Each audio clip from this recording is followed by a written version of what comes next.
I have worked as a paranormal investigator for close to 30 years. I always believed that there was more to our world than what most think. Like the submerged section of an iceberg, there is something under our choppy waters of regular existence.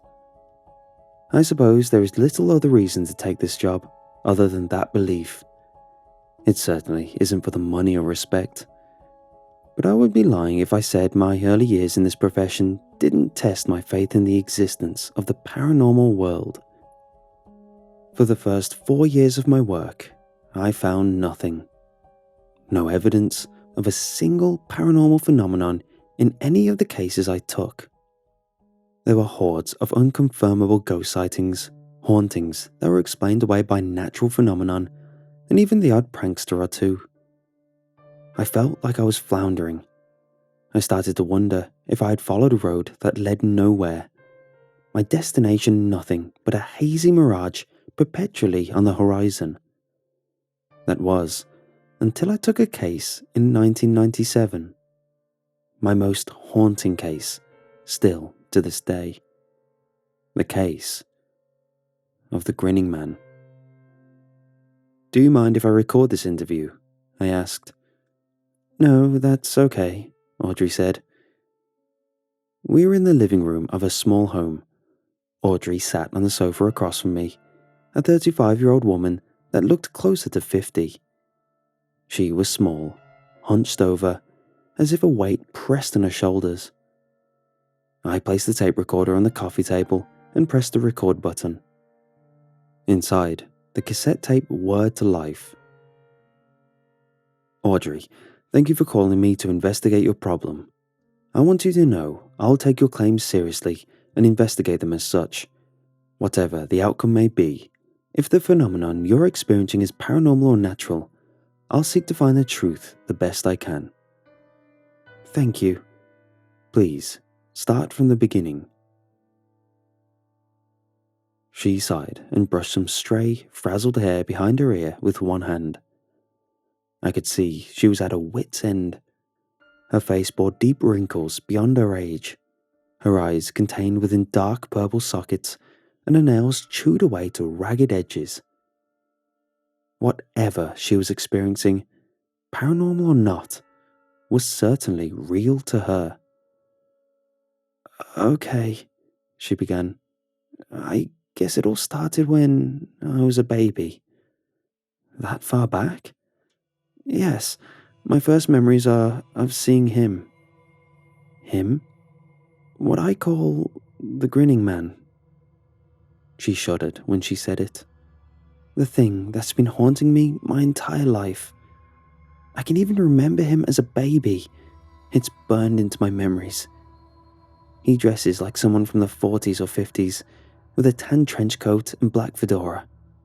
I was laying in my crib when I first recalled seeing him. He gripped the crib's bars while he peered down at me through them, looming over a little, helpless me like an ominous mountain. Just thinking of it turns my stomach." "And was he grinning at you?" "Yes, like he always is." "Have you ever heard people describe a psychopath's grin, where their smile is there and looks friendly enough, but if you look closely, you can see their eyes hold nothing?" "I think I understand." "His smile is like that. It's like he has reptilian eyes, unfeeling, cold, predatory, evil." "Must have had quite an impact on you, considering you remember it from that far back. Has he been cropping up your entire life?" "Yes, it's sporadic. Sometimes I go years without seeing him. Other times I'll see him multiple times a month." And what's a typical encounter like?" "Well, he'll appear out of nowhere. Then he stands as still as a statue and watches me with that sick grin of his plastered across his face. He could show up anywhere, at any time. Among the trees as I walk through the park, from a random house's window as I walk down the street. The shadows of my own home when I get a glass of water in the middle of the night." Does this entity ever say or do anything? No, always silent, always unmoving, just tracking me with his eyes. Interesting. Do you ever feel anything when you see this entity? Yes, an intense sense of dread and a tightness in the chest, almost like he's reaching out with imaginary, brooding fingers to squeeze my heart. And sometimes, when I see him, something terrible happens soon after. You mean that a sighting of the Grinning Man is a precursor to a traumatic event? Yes, not all the time, but enough that when I see him, my nerves will be shot, and I'll walk around with this dark cloud weighing on me as I wait for the worst to happen. Could you give me an example? Audrey sighed, and tears welled at the corner of her eyes. She averted a gaze and looked out the window. If it's too difficult, you don't have to. No, it's okay. She reached for the tissue box on the coffee table, took a couple, sniffled, and dabbed her eyes. The worst incident was in 1993. I had been married for 3 years and had just given birth to our first child. He was 4 months old at the time. I was back at work by then, and I was coming home very late one evening. The roads were dead. A bad storm had just passed through, and I still remember the long, colourful glows of the traffic lights and street lamps across the wet roads. I came to a stop at a red. I just happened to glance to my right. He was there, half covered in shadows. He stood on the pavement by the crosswalk, the walk signal glowing green as if he meant to cross it. That grin had sunk my heart, as if it had turned into stone. I don't know exactly how long I stayed there, locked in his gaze, but when my light turned green again, I got out of there as fast as I could. When I looked in the rear view, I saw his silhouette in the street, watching me as I fled. I knew I'd struggled to sleep that night. I was shaking and felt like throwing up. I had to take a Valium, and that helped. I popped into bed and passed out more than fell asleep. I was awoken by my husband frantically shaking me in the morning. His face was pale, a look of sheer, terror-filled panic I had never seen before. Our son had passed away in the night. The death was ruled as a SIDS case. I sat in silence, giving Audrey a moment as she let her emotions out. At the time, I wasn't sure what to think. Her story was unique, far from the standard ghostly apparitions others saw. I was intrigued. I did wonder if it was a mental condition. I had encountered a schizophrenic who would believe their hallucinations were a result of paranormal phenomena on a previous case, though their condition had been more apparent, even to me. If Audrey was ill, it was not obvious. Audrey, have you seen any medical professionals? It is possible that your sightings could be hallucinations. Yes, I have. I had kept the Grinning Man a secret my entire life. After all, who would believe me? I even kept it from my husband. But after our son had died, I had to tell him. I don't know why, but I just did. He was obviously concerned for me, my mental health. He wanted me to see a therapist. I refused at first. We had a lot of fights about it, and eventually he forced me to go see someone. What did they say? Well, I was put through the ringer. Eventually, I was diagnosed with psychosis. I was put on meds, went to therapy twice a week, and none of it helped. He would still show up. Eventually, I quit the meds, quit the therapy. Waste of time and money, as far as I was concerned. But my husband thought different. He didn't like that I quit all of it, and our marriage kind of fell apart from there. But I was still am convinced what I was experiencing is real. That's why I came to you. I figured someone like you would at least take my story seriously. I nodded. I do. And there's another reason I sought you out. Please. Well, I need help. I've been seeing the Grinning Man a lot more lately. He's been appearing more frequently than ever before. How often? Every few nights for the past 2 or 3 months.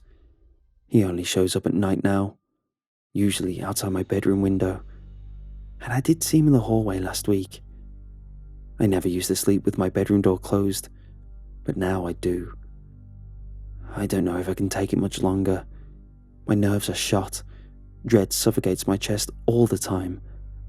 I think something terrible is going to happen soon. I'm scared of what he might do to me. But you can prove it, right? You can prove he's real. You can help me get rid of it, right? I'll try, Audrey. I'll try. After the interview, I tested a home for electromagnetic fields. Strong EMFs can often be responsible for hallucinations of apparitions or that creepy feeling that elicits goosebumps on the back of your neck. It often causes people to believe they're experiencing a haunting. In reality, it's usually just poor electrical wiring or old and dirty wall sockets bleeding electricity into the environment. Those EMFs can mess with people's senses. Though Audrey's sightings of the Grinning Man are not tied to a particular location, I figured EMFs may be responsible for her lasting string of sightings that occurred primarily in a bedroom. But after a sweep of the house, I detected nothing abnormal. I then set up a camera on a tripod in her bedroom. It sat beside the head of the bed and had a complete shot of her room, including the window on the opposite wall and the door on the right that led into the hallway. Both places she had seen the Grinning Man previously. I showed her how to record and instructed her to do so when she went to bed. I also gave her a nightlight to plug into an outlet so the camera could see. Night vision and thermal imaging cameras were well out of my budget back then. I swung by her house the next 2 mornings to collect and review the tapes. Those nights were uneventful. On the third night, I got a frenzied call from Audrey. The ringing jarred me awake. The clock on my nightstand read 2:08 a.m. I trudged to the phone, and as soon as I answered, Audrey's frantic voice came over the line. "He was here. He tried to hurt me." I arrived at Audrey's a little over half an hour later. She paced back and forth in the living room, a neglected cigarette burning in her hand, the ash tip grown long and pale as bone. She muttered one thing over and over. "No escape, no escape, no escape." It took a minute to calm her down. At first, she looked right through me, as if I weren't there. Her eyes distant and fear-stricken as she continued to mutter, "Can't escape," until the words burned into my ears. I eventually ushered her into the kitchen and sat her down. I found some cocoa in the cupboards and made her a warm cup. It seemed to help a little. Her trembling stopped. "I'm going to watch the tape," I said. "Do you want to watch it with me?" She shook her head adamantly. She waited in the kitchen while I watched. She had a VCR player hooked up to a CRT television in her living room. I sat on the edge of the coffee table, rather than the sofa, for a closer view. I inserted the tape, and the TV came to life with a view of Audrey's home bathed in dim orange from the nightlight, and the window at the far end shined with a pale glow from the moon. The footage wasn't great, being comparatively rudimentary for what we have today. The picture quality was grainy, and sometimes wavered in the way those VCR tapes did. but it was enough to see what I needed to. I fast forwarded the tape until the text on the bottom right corner read 1:30 a.m. I sat with a pen and notepad in hand, and I still have my notes from what I saw on the tape. 1:30 a.m. Audrey asleep in bed, nothing untoward. 1:35 a.m. Audrey becomes visibly restless, flipping and turning violently and asleep. 1:38 a.m. Audrey settled. 1:40 a.m. Dark figure crossed the window on opposite wall. 1:42 a.m. Dark figure crossed window again in opposite direction. 1:44 a.m. Dark figure standing in front of window. Figure looks like a person, possibly wearing a hat. Figure too dark to make out features. 1:46 a.m. Static, intermittently breaking up picture. Figure still standing at window. 1:50 a.m. The figure disappeared. Did not walk or move away. Simply vanished. 1:51 a.m. Audrey becoming restless again. 1:52 a.m. Bedroom door opened. That was the last note I took. My heart was pounding in my ears by this point. A few seconds after, the door had opened, seemingly by itself.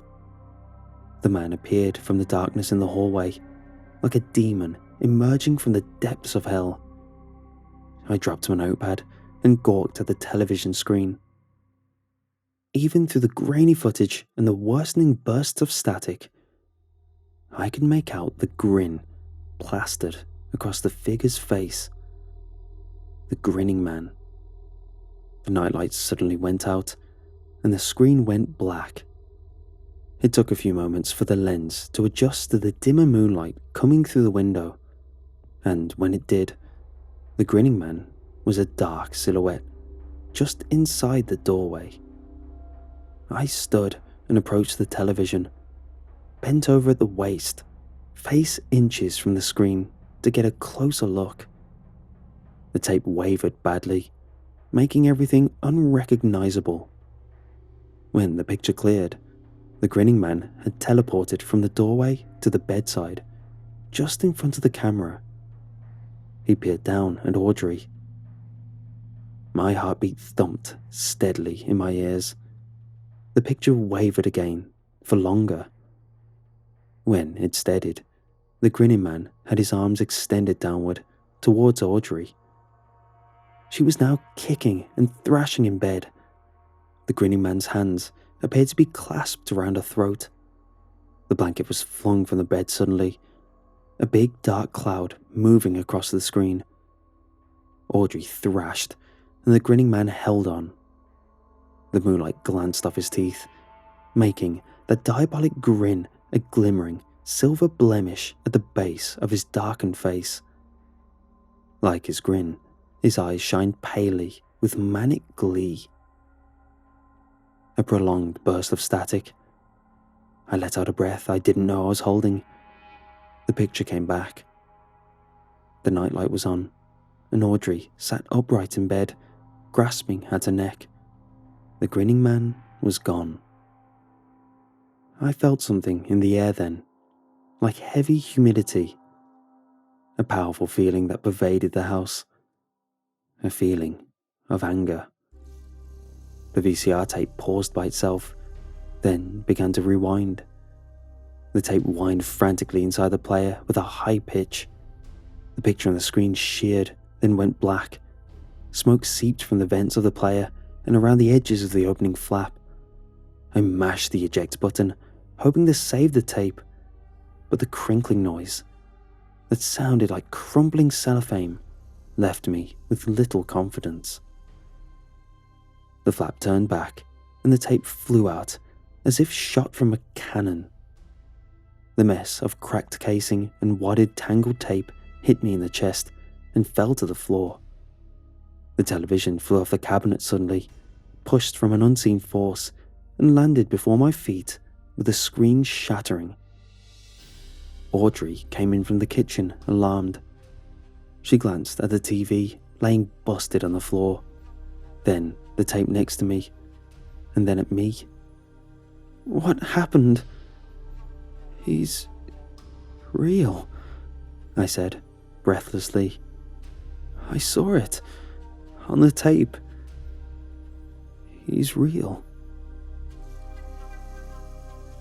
Perhaps it was foolish to simply believe leaving the home would have helped, but it was the only thing I could think to do. I took Audrey to a nearby hotel and booked us into neighbouring rooms. I sat on the edge of my bed, at a loss. I had completely underestimated what we were dealing with. Until watching that tape, I wasn't even sure the entity was real. But not only was it real, it was dangerous. I phoned a close acquaintance, one that wasn't so happy to be woken at 3 in the morning, who worked for another paranormal investigation team. He was happy to help once I explained the seriousness of the situation. He gave me the number of a good medium who could help give me a reading, perhaps to identify what we were dealing with. I was also hoping she might have known methods to banish the entity from Audrey's life, if it were at all possible. I decided to call the medium first thing in the morning, but it would be too late for her to do anything by then. I lay down on the bed, my thoughts swimming in a fuzzy haze of fatigue and the come down of an adrenaline spike. I realized that, for the first time with true conviction, I had encountered something under the surface of the normal world, something sinister hiding in those deep and dark, murky waters below. You can live your life pretending that world is not real. Many do, and sure, chances are you'll never be affected by it. But you should know, that world is real. And it's there, lurking in the darkest shadows around us. With some difficulty, I eventually fell asleep. The short doze from 3 to dawn was restless. I had a nightmare I was drowning in black sludge, as dark as the starless night sky above me. My arms and legs struggled through thick and oily liquid as I fought to keep my head above the surface. My breath cut short, and my chest squeezed tight. Panic flooded in through every pore of my body as the presence of an evil prickled my skin. And then, darkness. I awoke to sunlight glowing around the edges of the grimy motel curtain. The bedsheets were a scrunched up mess, and my blanket lay strewn over the floor. With a sick feeling creeping up my gut, I realized how this scene closely mirrored what I saw in the aftermath of the attack on Audrey. I rushed out of my room to Audrey's next door. She didn't answer the first few knocks, so I knocked louder. No answer. I called her name and pounded on the door. Still no answer. I rushed to the motel's front desk, convincing them to let me into the room. When we entered, Audrey was in her bed. Her pale face poked out from the blanket. Her lips were blue. Her eyes vacant and lifeless, stared at nothing. My heart plummeted. She was dead. I dream of that morning often. The moment we walked into that godforsaken room to see Audrey drained of life. I'll never forget that. The case has stuck with me all these years. I pored over the details many times. I relive my actions and question if there was more I could have done. I try not to blame myself. I know it's not healthy. But I just can't lift the weight of guilt that still sits on my shoulders. Or perhaps it's my liver that takes the brunt. Fact is, as I see it, she came to me for help. and I did not do enough. I wish I could tell you I got revenge on this thing, that I tracked the entity down and vanquished it like a hero at the end of a Hollywood action movie. But life doesn't tend to work like that. Besides my experience with Audrey and that close brush I had that night in the dingy motel room, I've yet to cross the path of the Grinning Man ever again. But that's the nature of this line of work. Things don't get wrapped up and topped off with a neatly tied bow. We deal with things that are on the edge, things that straddle the line between the world we know and the one we don't. Things are hazy, transient, and often unknowable. Neat resolutions don't find their way to us easily. I can tell you that Audrey's death was eventually ruled as a case of sudden arithmetic death syndrome, or SADS. As you can probably guess, I have some doubts that that was all there was to it. I still call the medium. We met a couple of weeks after Audrey's passing. We went to the motel and booked the same room Audrey had died in. The work of the desk was certainly curious as to why I insisted on that room, but I refused to say. The medium's face drained of colour the second she stepped inside. She walked around the room in silence for 10 minutes. She moved slowly, intently, closing her eyes and breathing deep as she tapped into a strange, ominous world. Can't say I envy her talents. "Something incredibly powerful," she eventually said. "It's not here now, but I can still feel its vestiges. How long ago did this happen?" "A little over 2 weeks." A grave expression crossed the medium's face. "Yes, very powerful. Do you know what the entity is?" "Not precisely, but I can say that its soul is black and twisted." "That thing has a soul?" "All intelligent forces do." "And what do you mean by black and twisted?" "I mean the entity is a corrupted agent of death itself." I was speechless for a moment as the weight of her words robbed me of breath. A drip coming from the sink in the bathroom was the only thing to break the crushing silence. "What can we do about it?" I asked. The medium smiled wistfully. At my naivete, I assume. I was young and inexperienced and ready for a fight. She knew that. Then her expression grew dark as she took one last look over the room. "Not a thing," she said.